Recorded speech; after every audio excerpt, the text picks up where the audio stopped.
This is Margaret Freeman from the Mirrorfield Institute for Cognition in the Arts, and I would like to introduce Professor Peter Rojcewicz, who is a poet with a distinguished career in higher education, both in teaching and administration.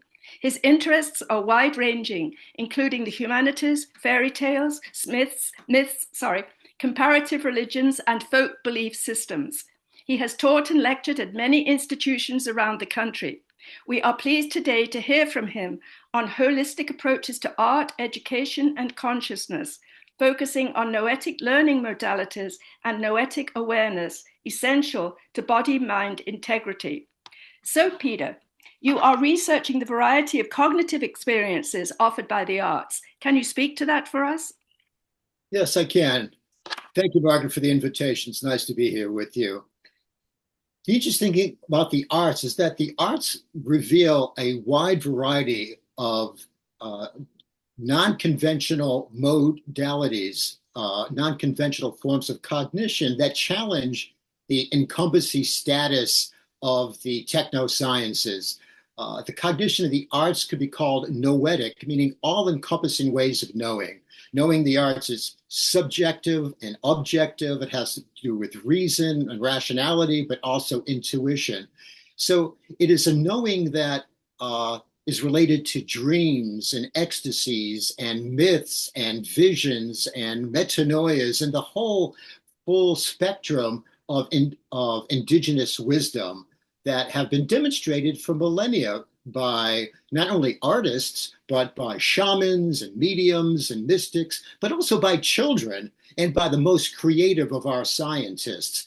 So these noetic insights really kind of shift the center of gravity, if you will, in our understanding of what constitutes viable and authentic knowledge. Noetic wisdom actually challenges or refutes the notion of intelligence as a single generative cognitive function.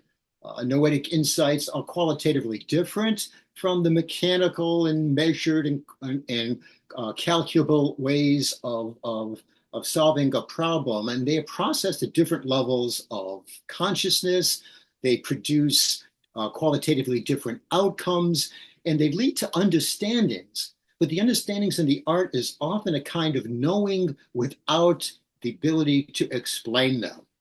And so you say, well, what does that mean, knowing without being able to explain them? Well, the arts are powerful in the sense that they awaken our senses to participate in and with the world in unique ways. And this participation is both epistemic, meaning we learn differently, we know in different ways, but it's this participation through the arts with the world is also ontological. It changes our sense of being. It has to do with our essence, has to do with our spirit. And if you think of the ways of knowing, of kind of participatory knowing of artists, you might look at oral perception, which is a kind of a knowing through sound structure and musical patterns and processes and relationships. Or if you look to somatic intelligence of actors or dancers, it's like the body in the mind, to use the Lakoff and Johnson term. So what we have here is the cognition the arts leads is a kind of knowing, but it's non-propositional. It is non-explicit understanding that precedes explanation. And let me give you two quick examples of, say, somatic intelligence, one from Africa and one from China. Among the Bantu, there is the word sikia. And sikia means that Bantu visual, musical, or kinetic perception equals visual, musical, or kinesthetic thinking. There's no separate word for listening and hearing among the Bantu because that wouldn't capture the integrated sensing or the integrated knowing that occurs. Sakiya means one sees, listens, moves, and dances as an integrated whole. So there can be no meaning, even no reality, divorced from that kind of participation. And then one more.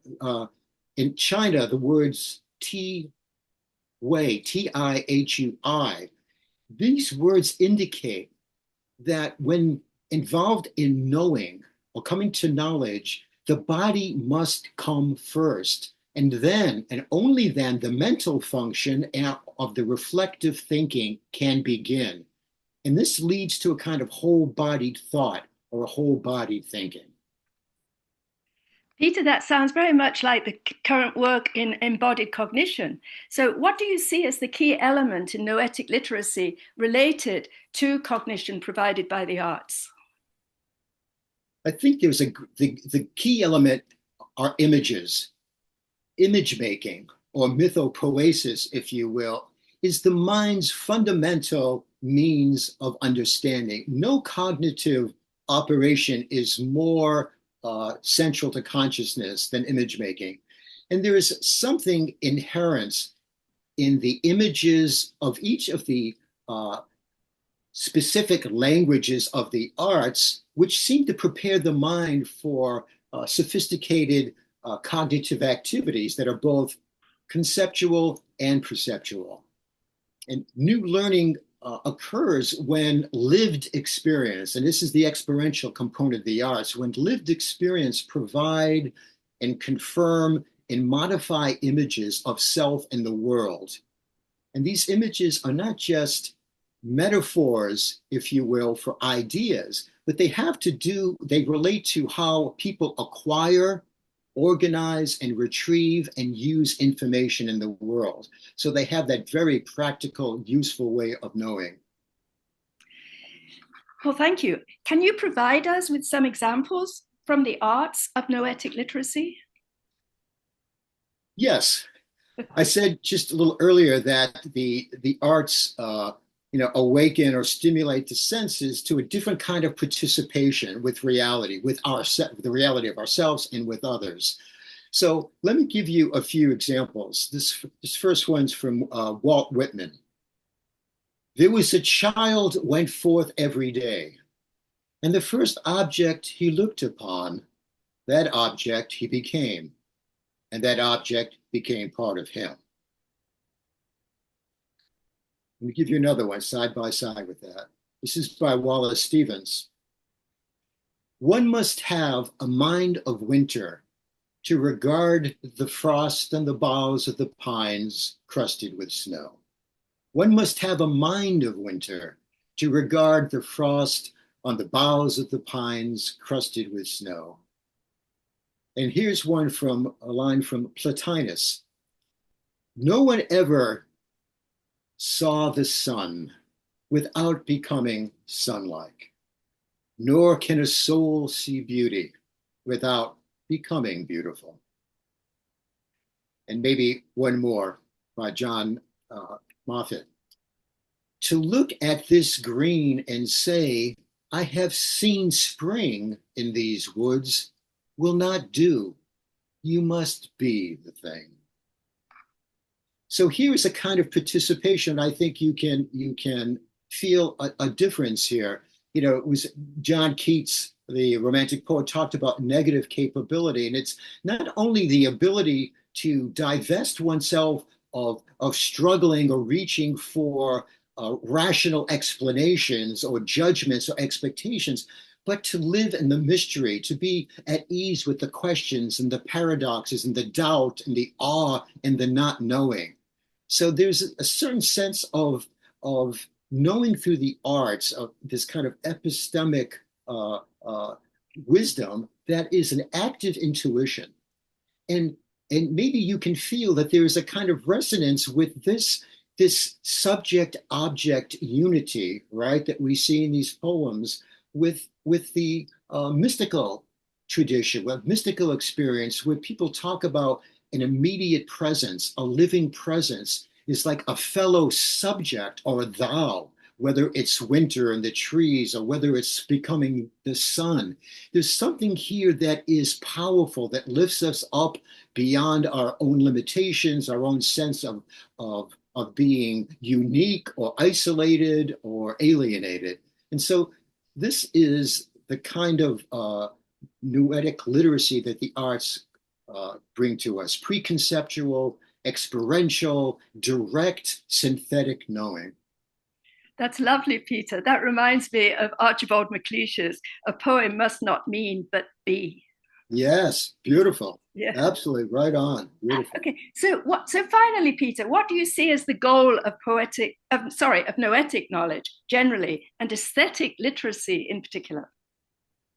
Well, I think the goal is to get beyond polarities, to get beyond binary oppositions. This is right, this is wrong, I am good, you are bad.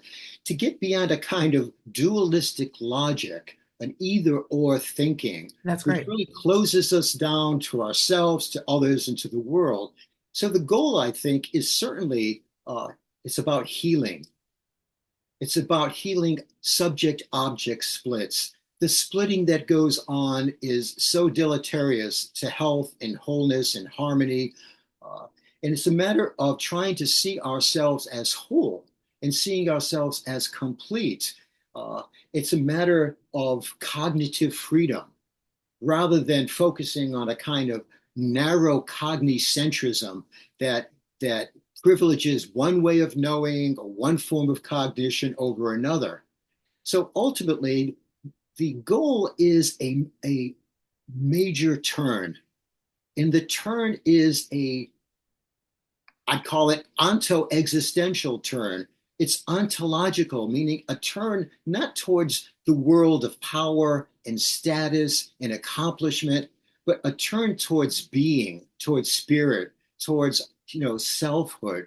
It's a awakening to a new participation with ourselves that's non-dualistic, that is holistic, that has to do with even overcoming existential terror, overcoming the whole sense of conflict by being centered in mystery, by being centered in awe of what happens when you get to a poem or art and you are someplace else, someplace bigger than where you were when you began.